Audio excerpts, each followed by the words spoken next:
जय भीम, जय भारत, जय संविधान, जय मंडल। और आज एक महत्वपूर्ण लाइव जो एक बड़ा प्रकरण राजस्थान में जिसकी पूरे देश में चर्चा है, और देश में नहीं, मेरे जरिए पूरी दुनिया में के जो का मीडिया है उनके से मेरी इस विषय पे बात हुई। बहुत सारे लोग, विदेश में रहने वाले लोग भी जानना चाहते हैं कि आज भी भारत में इस तरह का भेदभाव, इस तरह का डिस्क्रिमिनेशन है, जिसमें एक नौजवान की गलती सिर्फ यह है कि वो मूछें रख लेता है, या फिर वो अच्छे कपड़े पहनता है, या फिर वो अपने तरीके से अपना जीवन जीना चाहता है। तो आज की लाइव की शुरुआत करते हुए बहुजन समाज में जन्मे सभी संतों, गुरुओं, महापुरुषों को नमन करते हुए करुणा के सागर तथागत गौतम बुद्ध, संत श्रोमणी सतगुरु रविदास जी महाराज, भगवान वाल्मीकि महाराज, गुरु नानक देव, संत कबीर और जो सामाजिक परिवर्तन के महापुरुष हुए हैं उनमें राष्ट्रपिता ज्योतिबा फूले, छत्रपति साहू जी महाराज, पेरियर रामास्वामी नायकर, प्यारेलाल यादव, विश्व रत्न बाबा साहब डॉक्टर भीमराव अंबेडकर, बाबू जगदेव प्रसाद कुशवाहा, जननायक कर्पूरी ठाकुर। एक जो नए नाम आप मुझसे सुनेंगे, जैसे महामना रामसु वर्मा जी का तो मैं जिक्र करता हूँ, लेकिन हरि सिंह ठाकुर ये बंगाल से हैं। काशीराम साहब इनके बारे में बड़ा प्रचार करते थे, मैंने भी इनको बहुत स्टडी किया है अब।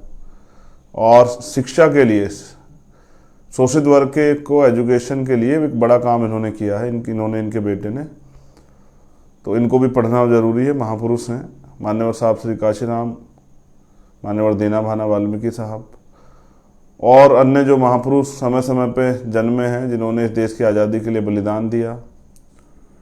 आज एक आंदोलनकारी जननायक किरोड़ीलाल वैसला जी आज इस दुनिया में नहीं रहे।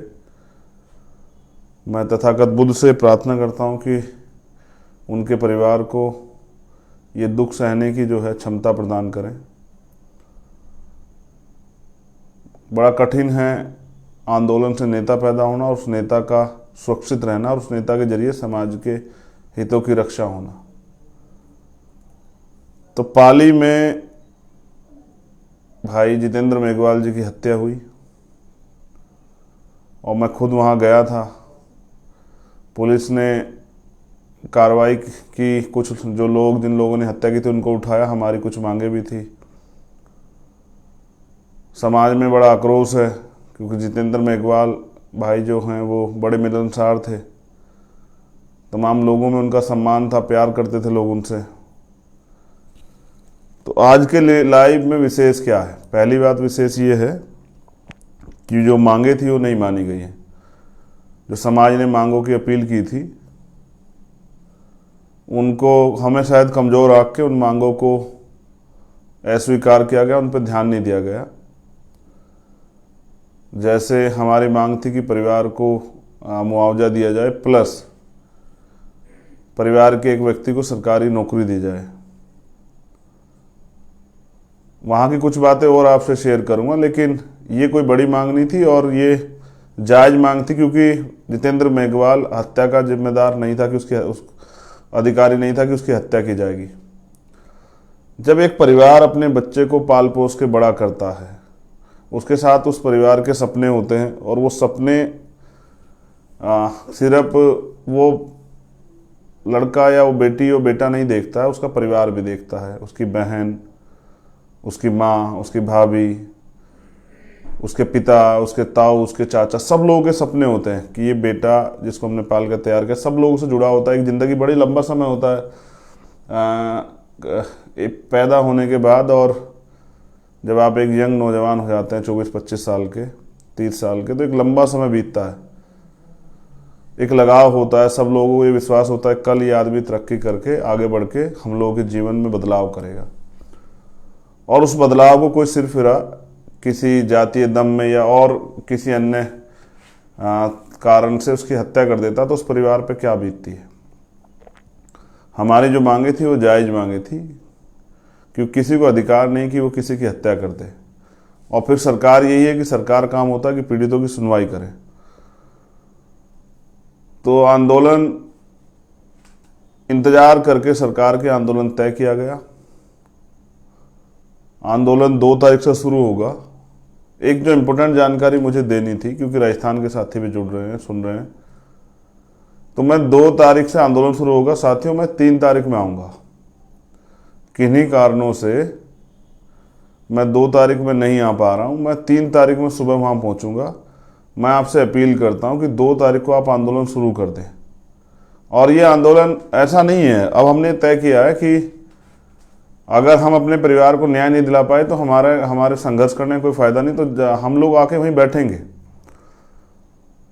जिला मुख्यालय पे ये अनिश्चितकालीन आंदोलन चलेगा। 2 तारीख इसलिए तय की गई, रखा जाता तो ये 3 तारीख में, क्योंकि 2 अप्रैल एक ऐसा बड़ा दिन है, 2 अप्रैल 2018 को SC/ST एक्ट को बचाने के लिए एक बड़ा आंदोलन हुआ था देश में। और बहुजन समाज के जो नौजवान हैं, जो गुलामी स्वीकार नहीं करते हैं, जिन लोगों ने गुलामी को नकार दिया है, जो लोग स्वाभिमान सम्मान का जीवन जीना चाहते हैं और जो अधिकारों के साथ जीना चाहते हैं, अधिकारों से वंचित होकर नहीं, उन लोगों ने बड़े पैमाने पर भाग लिया। और लगभग 17 से 18 नौजवान साथियों की जान गई। बड़ी संख्या में मध्य प्रदेश, उत्तर प्रदेश, पंजाब, उत्तराखंड, हरियाणा, राजस्थान, बड़े पैमाने पर आंदोलन हुआ। छत्तीसगढ़, ऐसा आंदोलन जो ना किसने देखा था ना सुना था। पहली बार शोषित वर्ग ने बताया कि वो अपने दम पे इस देश में भारत बंद बुला के बंद भी कर सकता है। और ये जो मनुवादी लोग हैं उनको ये पसंद नहीं आया। उन्होंने उस आंदोलन में हिंसा करा दी, क्योंकि हम तो मजबूर होकर निकले थे घरों से। बहुजन समाज के लोग तो मजबूर होकर निकले थे घरों से, खुशी से नहीं निकले थे, कोई सुनवाई नहीं हो रही थी। और इतना बड़ा आंदोलन था कि पहली बार ये तानाशाही केंद्र सरकार झुकी। सबसे पहले अगर कभी झुकी थी तो उसी आंदोलन पे झुकी थी। मैं जेल में था, राशुका मेरे ऊपर लगी हुई थी, और जब मैंने देखा कि निर्दोष लोगों पर झूठे मुकदमे लगा उनको जेल भेजा जा रहा है, तो मैंने ये समझा कि जेल से मैं कर क्या सकता हूँ, बेबस आदमी क्या कर सकता है जेल के अंदर से। तो मैंने एक पत्र लिखा इच्छा मृत्यु का, महामहिम राष्ट्रपति जी के नाम। फिर मेरे साथियों ने मुझे समझाया कि नहीं, वो भी चाहते हैं कि आप लोग मर जाएं और आप भी चाहते हैं कि मर जाएं, तो ठीक है, उनका तो कांटा निकल जाएगा। तो इच्छा मृत्यु से कुछ नहीं होगा, आप लड़िए। जेल से भी लड़ना चाहते हैं तो भगत सिंह के तरीके से लड़िए। तो मैंने जेल में भूख हड़ताल शुरू की, और 6 अप्रैल से 13 अप्रैल तक मैं भूख हड़ताल पर रहा। लेकिन सरकार और सिस्टम के लोग कहते रहे कि वो तो खाना खा रहे हैं, तो तीनों टाइम खाना खा रहे हैं, 3 सब्जी खा रहे हैं, 2 सब्जी। मैं अखबार का भी कोई पढ़ा करता था तो मुझे बड़ी हंसी आया करती, किस तरह से किसी के संघर्ष का मजाक उड़ाया जाता है। प्रशासन ने मेरी मुलाकात बंद कर दी। एक दिन माँ मिलने के लिए आई जेल, और वो जूस लेके आई, तो मैंने मुलाकात बंद थी, फिर भी मीडिया के लोग आए, तो सरकार को लगा, मतलब प्रशासन को, कि अगर आज आमने सामने पे इनकी माँ नहीं जा पाएगी तो सवाल खड़ा होगा। तो माँ ही वो जूस और कुछ मिठाई लेके आई, तो मैंने उनको मना कर दिया कि देखिए माँ, अगर आज मैं ये मुझे कोई नहीं देख रहा है जेल के अंदर कि मैं अपनी तन्हाई में क्या कर रहा हूँ, क्योंकि मैं तन्हाई में रहता था अकेला सोना बहने। एक रात जब मैं सुबह होती थी तो मैं सोचता कि वो दिन आएगा जब मैं यहाँ से निकल के, और इसलिए काम करूँगा किसी और के साथ ये अन्याय ना हो, और अपने भाइयों को जागरूक करने का काम करूँगा। तो मैंने माँ से कहा कि माँ, मुझे कोई देखता नहीं है तन्हाई में, वहाँ मैं चाहूँ तो वहाँ भी पानी पी सकता हूँ, वहाँ भी खाना खा सकता हूँ, लेकिन अगर मैं दिखावे के लिए सब बाहर आके ये करता हूँ और अंदर मतलब अंदर से छिप के कुछ खा पी लेता हूँ, तो ये इससे मैं खुद को सेटिस्फाई नहीं कर पा रहा हूँ, अपने ज़मीर को गवाही नहीं दे पा रहा हूँ कि मैं ईमानदारी से अपना काम कर रहा हूँ नहीं कर रहा हूँ। जैसे एक चोर चोरी करता है तो वो सोचता है कि उसको कोई देख नहीं रहा है, लेकिन कुदरत उसको देख रही होती है। उसको खुद को पता होता है कि वो गलत क्या कर रहा है या सही कर रहा है। उसके दिल में आवाज़ होती है, अगर कोई अपराध कर रहा है कि इस अपराध का कि सज़ा भी उसको मिलेगी, ये सही है गलत है, इसका किसी के साथ अन्याय हो रहा है। तो मैं बार बार आँख पे इसलिए हाथ ले जा रहा हूँ, आँख पे कुछ मुझे दिक्कत हुई है। तो मगर मैं ये कह रहा था आपसे कि तो मैंने माँ को मना कर दिया और माँ ने बाहर जाके कहा कि वो नहीं मान रहा है किसी की। मैं समझता हूँ कि सरदार भगत सिंह शहीद आजम उनके साथी कैसे रहे होंगे, क्योंकि मेरे आज भी याद है कि मेरे चेहरे की खाल जो है वो उतरने लगी थी, स्किन जो है, और मेरे पैर हाथ जो है बहुत वो वीक हो गए थे, मेरी आंखों से दिखना बंद हो गया था और बदन से मेरे खाल उतर रही थी और मेरा जो क्रिएटिनाइन है वो बहुत डाउन चला गया था।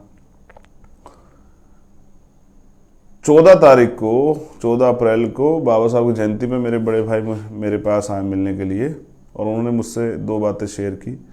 जो बातें मैंने आपसे पहले बताई कि सरकार भी चाहती है आप मर जाओ और आप भी चाह रहे हो आप मर जाओ, तो सरकार का फ़ायदा होगा, सरकार के खिलाफ जो लोग आंदोलन कर रहा है वो एक कम हो जाएगा, सरकार तो चाहती है ऐसा ही है, और सरकार पे दोष भी नहीं जाएगा। तो आप अगर कुछ करना चाहते हैं तो इंतज़ार कीजिए जेल से बाहर आने का और फिर लड़िए।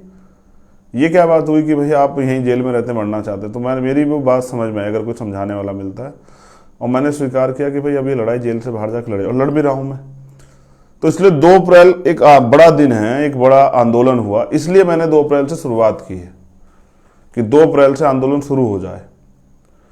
3 तारीख को सुबह मैं आऊँगा और जब तक हमारी मांग पूरी नहीं होगी, 1 दिन हो, 2 दिन हो, 4 दिन हो, 10 दिन हो, हम लोग वहाँ से नहीं हटेंगे। और मैं आपसे भी, आपको भी कह रहा हूँ, राजस्थान के साथियों से मैं आपसे अपील कर रहा हूँ, बहुत हो गया है, बहुत हो गया है,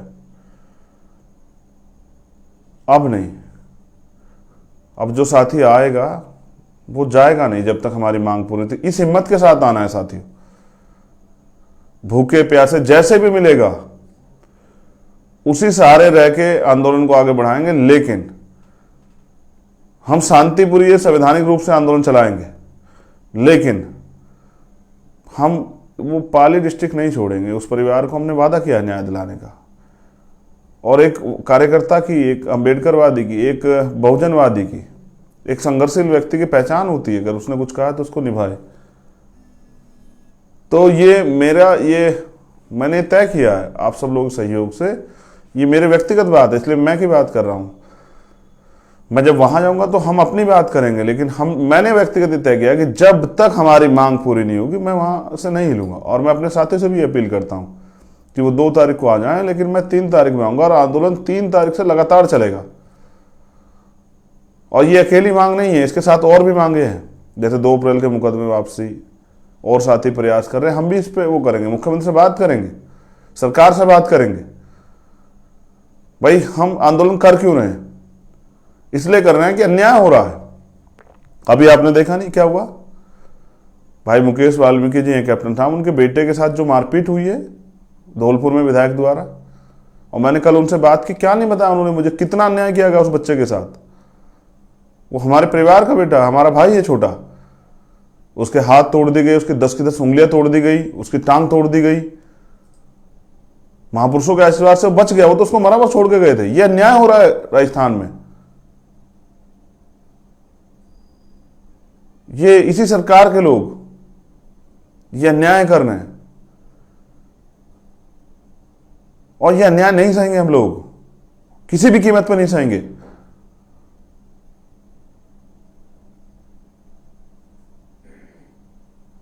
इसलिए मैंने ये सोचा कि ये बात आपकी जानकारी में होनी चाहिए, क्योंकि मैं अकेला व्यक्ति हूं और मेरे पास काम सारे हैं, मुझे सभी काम करने पड़ते हैं। तो मैंने 3 तारीख में मुझे आना है, मैंने 2 तारीख में साथियों से कहा कि बड़ा दिन है, जैसे हम महापुरुषों की जयंती मनाते हैं उस दिन भी 2 अप्रैल इतिहास में लिखा गया, दर्ज हो गया 2 अप्रैल। कोई भी मिटाने का प्रयास नहीं मिट सकता है। एक तरफ हमारे लिए शहीदी दिवस भी है, एक तरफ हमारे लिए वो शौर्य दिवस भी है। हमारे शहीदों ने बलिदान दिया है और उन्होंने शौर्य गाथा लिखी है कि हम भारत को अपने बल से बंद कर सकते हैं, भारत बंद करके दिखा सकते हैं। ये है 2 अप्रैल, इसलिए 2 अप्रैल से आंदोलन शुरुआत होगी।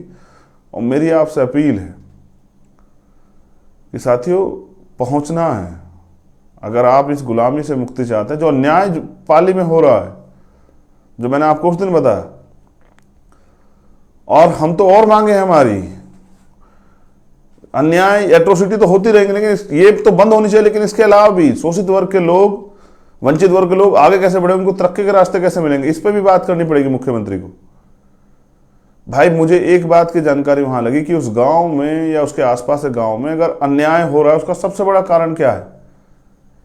एक जो सबसे बड़ा कारण है वो ये है कि मजबूरी में, आजाद भारत में 70 साल की आजादी होगी, मजबूरी में हमारे लोगों को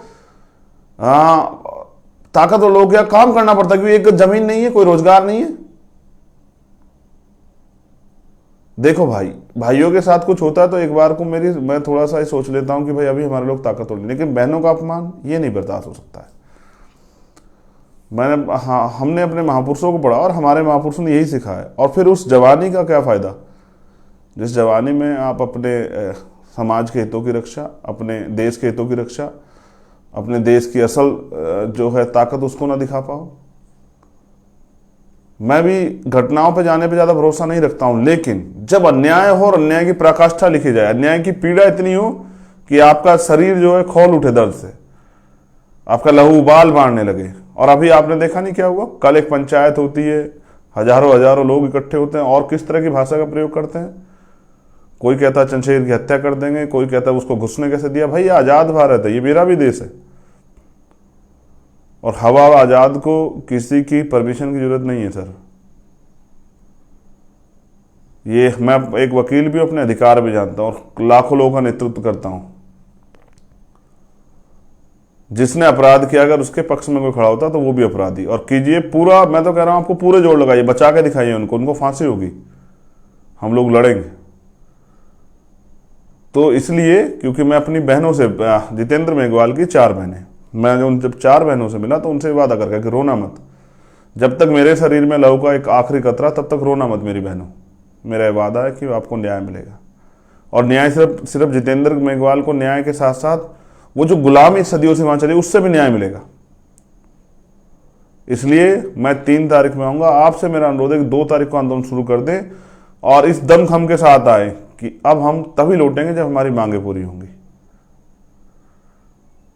अधिकार मांगने से नहीं मिलते, छीनने पड़ते, और छीनने के लिए बल तैयार करना पड़ता है। शक्ति से परिवर्तन होता है, तो शक्ति हमारे आंदोलन में है और हम अपने आंदोलन को, मैं 3 तारीख में पहुंचूंगा पाली जिला मुख्यालय। आपसे अनुरोध 2 तारीख में आंदोलन शुरू करें। मैं वहां की प्रदेश की टीम से, प्रभारियों से और साथियों से, बहुजन समाज के साथियों से कहना चाहता हूं कि अगर इस अन्याय से मुक्ति चाहते हैं तो अकेले अल्पजन बन के ना लड़िए, बहुजन बन के लड़िए, इकट्ठे होकर लड़िए कि यह अन्याय बंद। फिर उस बात को कोट कर रहा हूं जो गुरु गोविंद सिंह जी ने कही, कोई किसी को राज ना दियो, कोई किसी को ताज ना दियो, जो लियो निज बल लियो।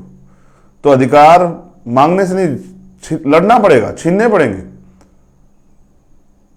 इसलिए समझदारी से अपने आंदोलन को चलाना है और अगर बलिदान देना पड़े आंदोलन में तो पीछे नहीं हटना है, वो चाहे तन का हो, मन का हो, धन का हो।